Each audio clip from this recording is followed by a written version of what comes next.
आज का हमारा लेक्चर जो है वो टेस्टिंग ऑफ हाइपोथेसिस पे है और टी डिस्ट्रीब्यूशन पे है। Testing of hypothesis about population mean using T distribution. अब ये है, पहले आपने testing of hypothesis about population mean using Z distribution किया था या नॉर्मल डिस्ट्रीब्यूशन से किया था। और टी डिस्ट्रीब्यूशन हम कब इस्तेमाल करते हैं, इसकी दो कंडीशंस होती हैं। कि फर्स्ट कंडीशन ये है कि when sample size is small,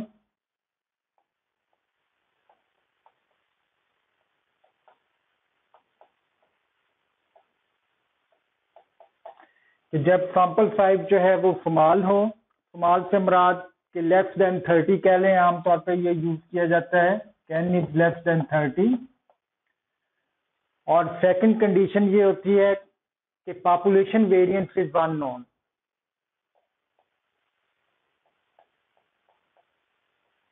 population variance और standard deviation is unknown.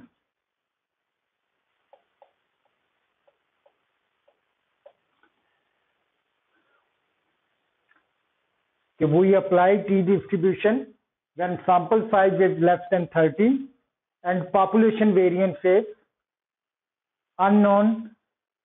Sample का वेरिएंस आपको दिया हुआ हो लेकिन या आप निकाल सकते हो लेकिन पॉपुलेशन का वेरिएंस अननोन हो, ये दोनों कंडीशन फुलफिल होंगी तो आपने टी डिस्ट्रीब्यूशन जो है वो अप्लाई करनी होती है।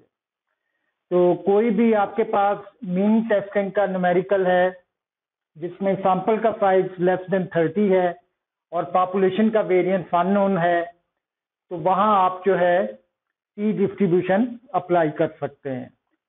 या वहां वी डिस्ट्रीब्यूशन अप्लाई नहीं होगी, वहां टी डिस्ट्रीब्यूशन ही अप्लाई होगी। ये दो कंडीशन आपने ध्यान में रखनी है। इसके बाद प्रोसीजर जो है वो मोर और लेस सेम ही होता है जैसा कि आप वी टेस्ट में अप्लाई करते हैं। कि पहले स्टेज में आप क्या करते हैं, फॉर्मुलेशन ऑफ हाइपोथेसिस के प्रोसीजर में आप कर सकते हैं।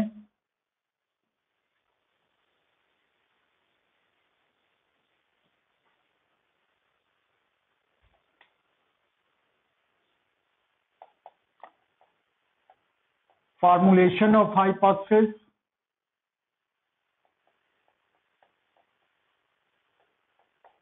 आप लोगों को पता है कि तीन तरह के हाइपोथेसिस हम बनाते होते हैं। कि नल हाइपोथेसिस के लिए, अल्टरनेट हाइपोथेसिस के लिए तीन कैटेगरीज के हाइपोथेसिस बनते हैं। कि पहला ये है कि mu is equal to mu naught, उसका अल्टरनेट होगा mu is not equal to mu naught.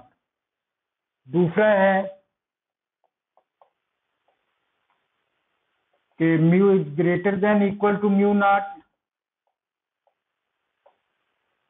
Mu is less than mu naught. तीसरा हो सकता है mu is less than equal to mu naught, mu is greater than mu naught. आमतौर पे इनको अलग-अलग करने के लिए इसको आप ए कैटेगरी का हाइपोथेसिस कह सकते हैं, इसे बी का कह दें या इसको सी कैटेगरी का कह दें। तो जब भी आपके पास कोई न्यूमेरिकल क्वेश्चन होता है, तीनों में से कोई एक जो है आप हाइपोथेसिस जो है वो लगाते हैं क्वेश्चन की स्टेटमेंट को फॉलो करते हुए। प्रैक्टिकली करते हैं तो वो भी जो आपने क्लेम किया होता है या जो आपकी स्टेटमेंट होती है उसके मुताबिक आप तीनों कैटेगरी में से कोई एक कैटेगरी के हाइपोथेसिस जो है वो इस्तेमाल करते हैं।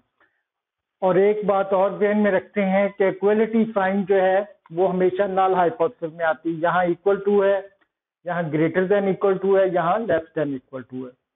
और दूसरी बात जो है कि जब हाइपोथेसिस नॉट इक्वल टू में हो तो टू टेल टेस्ट लगाते हैं, और जब लेस देन या ग्रेटर देन में हो तो इनके लिए आप वन टेल टेस्ट लगाते हैं। लेस देन के लिए भी वन टेल और ग्रेटर देन के लिए भी one tail. Less than alternate हो तो आप लेफ्ट साइड की टेल यूज करते हैं, ग्रेटर देन हो तो राइट साइड की जो टेल है वो यूज की जाती है। सेकंड जो आपका स्टेप होता है वो लेवल ऑफ सिग्निफिकेंस है।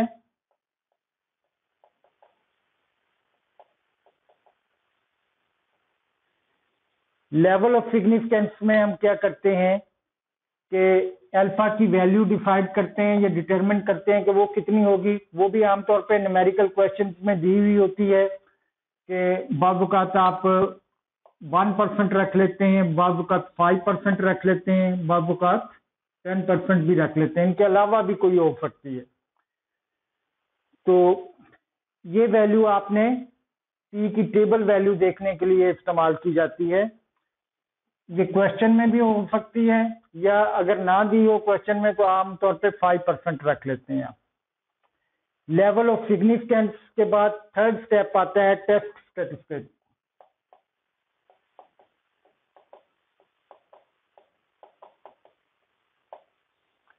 टेस्ट स्टैटिस्टिक लिख लें कि वो क्या होता है कि वो फार्मूला है जिसकी मदद से आपने जी कैलकुलेटेड वैल्यू निकालनी होती है।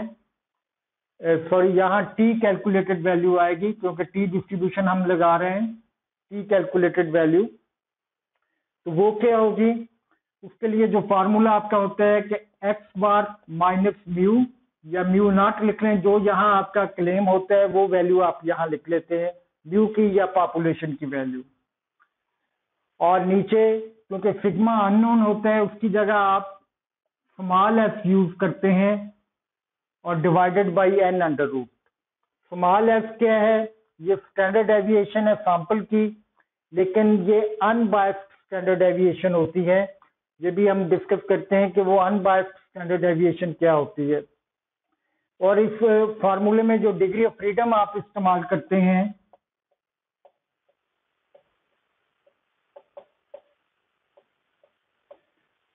कि डीएफ से एब्रीविएट कर लेते हैं उसे, वो n-1 होती है। n-1 जितनी आपकी ऑब्जर्वेशन है उनमें से 1 माइनस कर दिया जाता है। 10 ऑब्जर्वेशन है तो डिग्री ऑफ फ्रीडम 9 हो जाएगी।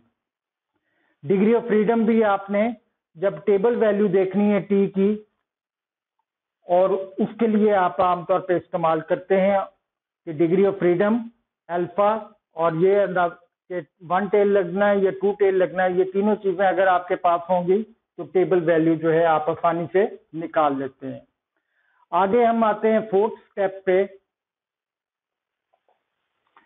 कि फोर्थ स्टेप हमारा क्या होता है कि इसमें हम क्रिटिकल रीजन बनाते हैं या रीजन ऑफ रिजेक्शन बनाते हैं।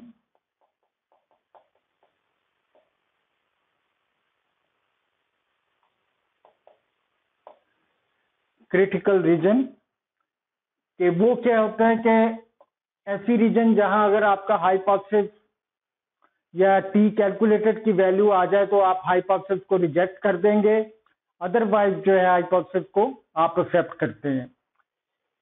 कि क्रिटिकल रीजन बनाने के लिए जैसे मैंने कहा कि 3 चीजों की जरूरत होती है कि पहली चीज आपने देखना है कि 1 टेल टेस्ट है या 2 टेल टेस्ट है। दूसरी चीज आपने अल्फा की वैल्यू देखनी होती है। तीसरी जो है डिग्री ऑफ फ्रीडम जो है वो देख के आप टी की अल्फा वैल्यू निकालते हैं। वो टी डिस्ट्रीब्यूशन का एक टेबल है, वहां से आप निकालेंगे। तो वो वैल्यू के साथ आपने कंपैरिजन करना है। अगर आपका टेस्ट इस तरह का है जिसमें अल्टरनेट जो है नॉट इक्वल टू है, तो टी के अगर आप डायग्राम बनाएं ए कैटेगरी के लिए तो ये 2 टेल टेस्ट होगा।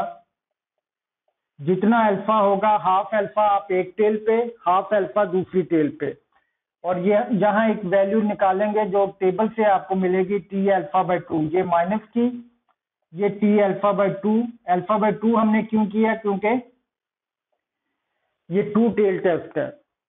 ये वैल्यू निकाल लेंगे। अगर आपकी ये कैलकुलेटेड वैल्यू इस शेडेड एरिया में आ गई तो रिजेक्ट हो जाएगी। अगर ये नॉन शेडेड एरिया में आ गई तो आपका हाइपोथेसिस एक्सेप्ट हो जाएगा। तो ये टेबल में वैल्यू कैसे देखते हैं ये भी मैं आपको बाद में बताऊंगा कि टेबल से वैल्यू निकाल के यहाँ लिख लेते हैं। फर्ज करें कि इधर माइनस का 2 आता है, इधर प्लस का 2 आता है, तो कैलकुलेटेड वैल्यू अगर -2 और +2 के दरमियान रहेगी तो हाइपोथेसिस एक्सेप्ट हो जाएगा। अगर इनसे बाहर निकलेगी या इनके बराबर आ जाएगी तो हाइपोथेसिस आपका रिजेक्ट हो जाएगा। तो इसके लिए हम स्टेटमेंट भी लिख सकते हैं कि reject H naught when T calculated, ये वाली value is less than equal to T alpha by 2 और T calculated is greater than equal to T alpha by 2। अगर इस वैल्यू से लेस हो गई तो शेडेड एरिया में चले जाएगी, इस वैल्यू से ग्रेटर हो गई तो तब भी शेडेड एरिया में चले जाएगी। मसलन मैंने अगर कहा कि टी अल्फा बाय 2 के बराबर है तो -2 से कम हो गई तो रिजेक्ट, +2 से ज्यादा हो गई तो तब भी रिजेक्ट। तो मतलब यह है कि वो शेडेड एरिया में चले जाएगी। और दूसरी कैटेगरी जो है, दूसरी कैटेगरी क्या है, बी कैटेगरी,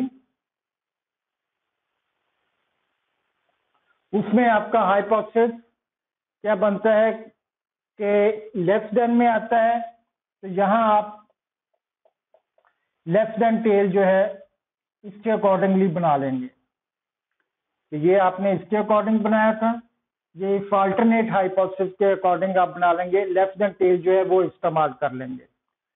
तो लेफ्ट देन टेल में यहाँ टी अल्फा की वैल्यू लेंगे आप, क्योंकि वन टेल है, एक ही टेल पे आपने अल्फा की वैल्यू लेनी है। अगर कोई वैल्यू इससे पीछे चले जाएगी, ये माइनस की वैल्यू होगी, इससे कम हो जाएगी तो रिजेक्ट हो जाएगा हाइपोथेसिस, अदरवाइज हाइपोथेसिस आपका एक्सेप्ट हो जाएगा। मसलन इसके लिए स्टेटमेंट क्या लिखेंगे कि reject H naught when T calculated is less than equal to T alpha. तो टी अल्फा से जैसे ही वैल्यू कम होगी आप हाइपोथेसिस रिजेक्ट कर देंगे। मसलन टी अल्फा जहां -2 है, आपके पास ये टी कैलकुलेटेड वैल्यू जो है -3 आ रहा है, तो वो यहाँ शेडेड एरिया में आ जाएगा, तो नल हाइपोथेसिस रिजेक्ट होगा। कि हमने ये क्रिटिकल रीजन नल हाइपोथेसिस के लिए बनानी होती है। अगर यही वैल्यू फर्ज करें कि +2 आ जाती तो वो यहाँ कहीं आती, तो ये सारी जो है अनशेडेड एरिया ये एक्सेप्टेंस रीजन है, तो आप नल हाइपोथेसिस को एक्सेप्ट कर लेते। तीसरी कैटेगरी का जो हाइपोथेसिस आपके पास बनता है उसका अल्टरनेट ये है, इसके मुताबिक जो हाइपोथेसिस होगा या डायग्राम होगी वो आप राइट टेल यूज करेंगे कि इस टेल पे टी अल्फा की वैल्यू जो है वही जैसे मैंने कहा कि टेबल से देख लेंगे, ये प्लस की वैल्यू होगी, इस वैल्यू से जैसे ही आपकी कैलकुलेटेड वैल्यू ज्यादा होगी तो हाइपोथेसिस रिजेक्ट कर देंगे। मसलन ये +2 है, अगर आपके पास कैलकुलेटेड वैल्यू +3 आ गई है तो वो ज्यादा हो गई है तो हाइपोथेसिस रिजेक्ट हो जाएगा। अगर +1 आएगा फर्ज करें तो वो यहाँ कहीं आ जाएगा, तो +1 जो है अनशेडेड एरिया में आ रहा है तो हाइपोथेसिस आपका एक्सेप्ट हो जाएगा, या 2 से छोटा है तो हाइपोथेसिस एक्सेप्ट हो जाएगा। इसके लिए भी स्टेटमेंट लिख सकते हैं, reject H naught when T calculated is greater then T alpha. T alpha से ग्रेटर हो जाएगी तो आप हाइपोथेसिस को रिजेक्ट कर देंगे। 5वें स्टेप में हम कंप्यूटेशन करते हैं। कंप्यूटेशन क्या होती है कि ये फार्मूले में वैल्यू पुट करके टी कैलकुलेटेड की वैल्यू जो है हम निकाल लेते हैं, और ये निकाल के छठे स्टेप में हम देखते हैं कि ये क्रिटिकल रीजन में लाई कर रही हो तो रिजेक्ट कर देंगे, अदरवाइज एक्सेप्ट कर देंगे। छठे स्टेप को हम कहते हैं कंक्लूजन। कंक्लूजन में हम लिख देते हैं कि अगर क्रिटिकल रीजन में वैल्यू फॉल कर रही है तो रिजेक्ट, अदरवाइज नल हाइपोथेसिस को हम एक्सेप्ट कर देंगे। आगे मैं आपको बताऊंगा कि टेबल वैल्यू कैसे देखते हैं और ये एफ जो है स्मॉल एफ ये कैसे कैलकुलेट करना है।